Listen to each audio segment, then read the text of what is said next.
मेधा शुरू से ही पढ़ने में होशियार और मेधावी छात्रा थी। अच्छी पढ़ाई के बाद अच्छा कॉलेज सिलेक्शन और फिर बहुत अच्छी जॉब। तूने तो मेरा नाम रोशन कर दिया मेधा। अरे लेकिन ये जो काम करने का तरीका है ना, इसे बदल ले। 18 घंटे काम करेगी तो कल को बच्चा कैसे संभालेगी? तुम्हारी तरह पागल नहीं हूँ माँ, जो बच्चे और परिवार में फंस जाऊँ। मैं तो जिंदगी खुल कर जीऊंगी। सब कहने की बात होती है बेटा, अपने बच्चे का सुख हर कोई चाहता है। वक्त बीतता है और मेधा की शादी हो जाती है। शादी के कुछ सालों में ही मेधा एक सुंदर से बेटे की माँ बन जाती है। अरे यार, मेरी मैटरनिटी लीव खत्म हो रही है, क्या करे? माँ भी नहीं आ सकती, कैसे मैनेज करूँ? ऐसा करते हैं, इसके लिए एक केयर टेकर रख लेते हैं, वो देखा करेगी इसे। मेधा को पति की बात जंच जाती है और वो केयर टेकर की तलाश शुरू कर देती है। एक दिन उन लोगों के घर एक महिला आती है जो दिखने में पढ़ी लिखी लगती है। जी, क्या काम है आपको? मैम, मेरा नाम स्नेहा है। आपका एड देखा केयर टेकर का, क्या मैं आपके यहाँ काम कर सकती हूँ?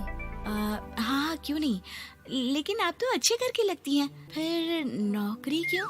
दरअसल मेरे ससुराल वालों ने मुझे घर से निकाल दिया क्योंकि मैं माँ नहीं बन सकती और माता पिता भी नहीं है इस दुनिया में। तो अरे कोई बात नहीं, तुम लक्ष्य को ही अपना बच्चा समझो और यहीं रहना, और किसी भी चीज की जरूरत हो ना तो बता देना। नेहा खुशी खुशी लक्ष्य को संभालने लगती है। रात को जब मेधा घर पर आती है, अरे क्या बात है स्नेहा, तुमने खाना नहीं खाया क्या? अरे दीदी, आपका बेटा टाइम दे तब ना। अरे तो जब वो सोता है तब खा लिया करो। तब तो मैं इसके पास ही बैठी रहती हूँ। कोई मच्छर या कीड़ा काट ले लक्ष्य को तो अब आप पकड़ो, मैं खाना खा लेती हूँ। स्नेहा वहाँ से चली जाती है। बहुत ही अच्छे से ख्याल रख रही है ये लक्ष्य का। मेधा, इतना तो शायद तुम भी ध्यान नहीं देती। मेधा को पति की बात बुरी तो लगती है लेकिन कुछ नहीं कहती। धीरे धीरे स्नेहा मेधा और उसके पति के साथ बाहर भी जाने लगी। सुनो, स्नेहा को भी बाजार ले चलते हैं, वो क्या है ना, लक्ष्य को देख लेगी जब तक मैं शॉपिंग कर लूंगी। हाँ चलो, वैसे मैं चाह रहा था कि लक्ष्य को लेकर हम दोनों ही चलते। क्या यार, तुम तो फ्री में इमोशनल हो जाते हो, कितना देख लेंगे हम दोनों मिलकर, ले चलो उसे। कार से निकलकर मेधा और लक्ष्य रोड क्रॉस कर रहे थे कि सामने से कार आ जाती है। मेधा का ध्यान नहीं होता लेकिन स्नेहा तुरंत लक्ष्य को मेधा से छीन लेती है। मेधा गिर जाती है और कार मेधा को छूकर निकलती है, जिससे मेधा को खून आ जाता है। पति मेधा को हाथ देकर उठाता है। स्नेहा लक्ष्य को लेकर गले लगाई रहती है। थैंक्स स्नेहा, मैंने तो ध्यान ही नहीं दिया था कि कार आ रही है। स्नेहा का गुस्सा मालकिन पर टूट पड़ता है। अरे कैसी माँ है आप, अगर आज कुछ लक्ष्य को हो जाता तो मैं आपको कभी माफ नहीं करती। छोटा सा बच्चा है, उसे चोट लगती है तो पता है कितनी तकलीफ होती है। पति भी स्नेहा को देखने लगता है कि उसे क्या हो गया। मेधा को स्नेहा पर काफी गुस्सा आ जाता है। घर आकर कहती है, देखो स्नेहा, माना तुम लक्ष्य को बहुत प्यार करती हो, लेकिन वो मेरा बेटा है, मैं कभी जानबूझकर उसके साथ बुरा नहीं कर सकती, समझी? मुझे माफ कर दीजिए, मैं लक्ष्य को लेकर कुछ ज्यादा ही सेंसिटिव हो चुकी हूँ। मैं ध्यान रखूंगी कि आगे से ऐसा ना हो। मेधा का मन स्नेहा से अब हटने लगा था।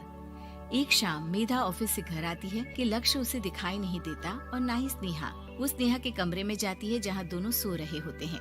अरे स्नेहा, लक्ष्य को आज इस कमरे में क्यों सुला दिया? दीदी, मुझे नींद आ रही थी, ऐसे में उसे कमरे में अकेले लिटाना मुझे ठीक नहीं लगा।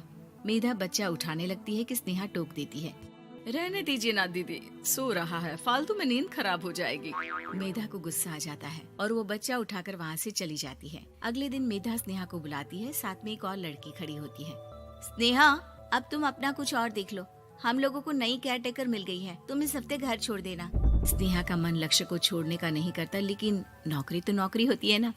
स्नेहा घर से चली जाती है। धीरे धीरे महीने और साल बीतते जाते हैं और लक्ष्य एक नौजवान लड़का हो जाता है। लक्ष्य, आज मुझे मंदिर जाना है, ले चलोगे?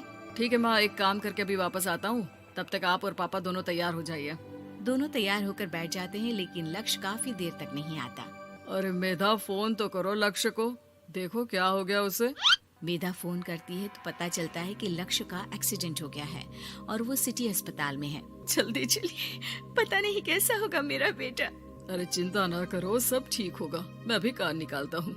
दोनों मियाँ बीवी अस्पताल पहुँचते हैं जहाँ वो लोग देखते हैं कि लक्ष्य बिस्तर पर पड़ा होता है।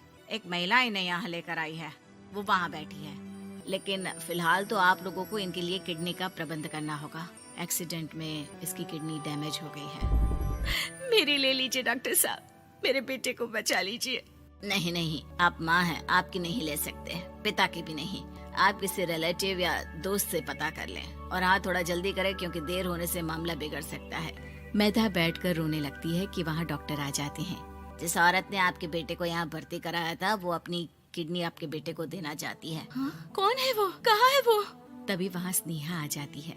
स्नेहा तुम?